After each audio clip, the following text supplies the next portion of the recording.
بابا او بابا بابا 3 دن رہ گئے ہیں قربانی والی عید میں، ہمیں بھی گوشت ملے گا نا؟ بابا کہنے لگا ہاں ہاں کیوں نہیں، بالکل ملے گا۔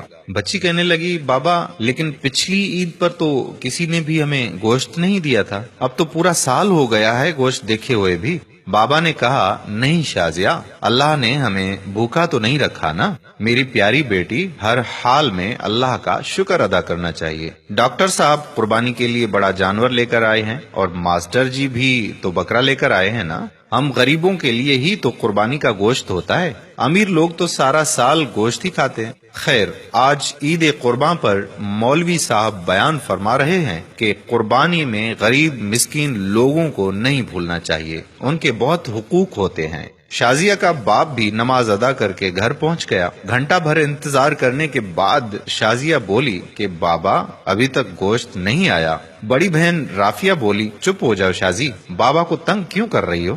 وہ چپ چاپ دونوں کی باتیں سنتا رہا اور نظر انداز کرتا رہا۔ کافی دیر گزرنے کے بعد جب کہیں سے گوشت نہیں آیا تو شازیہ کی ماں بولی کہ جی سنیے جی، میں نے تو پیاز اور ٹماٹر بھی کاٹ دیے ہیں لیکن کہیں سے ابھی تک گوشت نہیں آیا، کہیں بھول تو نہیں گئے ہماری طرف گوشت بھجوانا، آپ خود جا کر مانگ لیں۔ باپ بولا کہ شازیہ کی ماں تمہیں تو پتا ہے آج تک ہم نے کبھی کسی سے کچھ مانگا ہی نہیں، اللہ پاک کوئی نہ کوئی سبب پیدا کرے گا۔ دوپہر گزرنے کے بعد شازیہ کے اصرار پر پہلے ڈاکٹر صاحب کے گھر گئے اور بولے ڈاکٹر صاحب میں آپ کا پڑوسی ہوں، کیا قربانی کا گوشت مل سکتا ہے؟ یہ سننا تھا کہ ڈاکٹر صاحب کا رنگ لال پیلا ہونے لگا اور حقارت سے بولے پتہ نہیں کہاں کہاں سے آ جاتے ہیں گوشت مانگنے، اور تڑاخ سے دروازہ بند کر دیا۔ توہین کے احساس سے اس کی آنکھوں میں آنسو آ گئے اور بوجھل قدموں سے چل پڑا۔ راستے میں ماسٹر جی کے گھر کی طرف قدم اٹھے اور وہاں بھی وہی دست سوال۔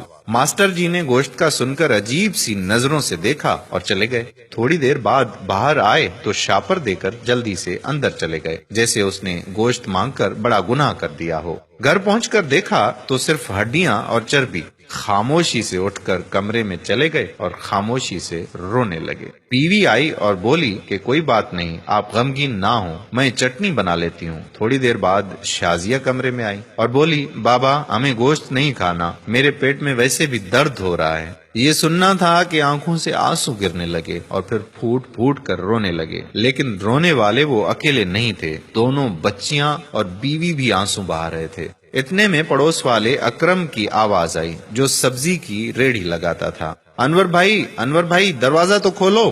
دروازہ کھولا تو اکرم نے 3-4 کلو گوشت کا شاپر پکڑا دیا اور بولا کہ گاؤں سے چھوٹا بھائی لایا ہے، اتنا ہم اکیلے نہیں کھا سکتے، یہ تم بھی کھا لینا۔ خوشی اور تشکر کے احساس سے آنکھوں میں آنسو آ گئے اور اکرم کے لیے دل سے دعا نکلنے لگی۔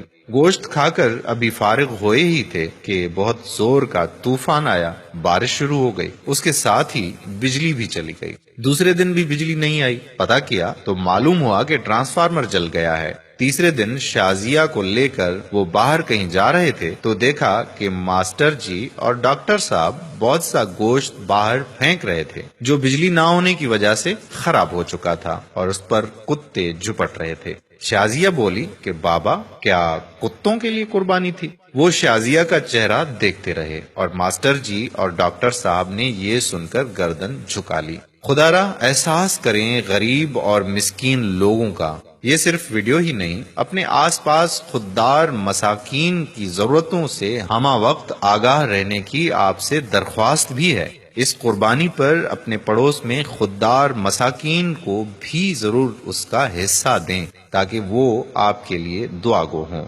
آج کی ہماری یہ ویڈیو اگر آپ کو پسند آئی ہے تو اپنے دوستوں کے ساتھ بھی شیئر کر دیجیے اور ساتھ ساتھ ہمارے یوٹیوب چینل پیارا اسلام کو سبسکرائب کریں اور فیس بک پیج پیارا اسلام کو لائک کر کے فالو کر دیجیے تاکہ ہم ایسی مزید معلوماتی اور دلچسپ ویڈیوز آپ تک پہنچاتے رہیں۔ جزاک اللہ خیرہ۔ السلام علیکم ورحمۃ اللہ وبرکاتہ۔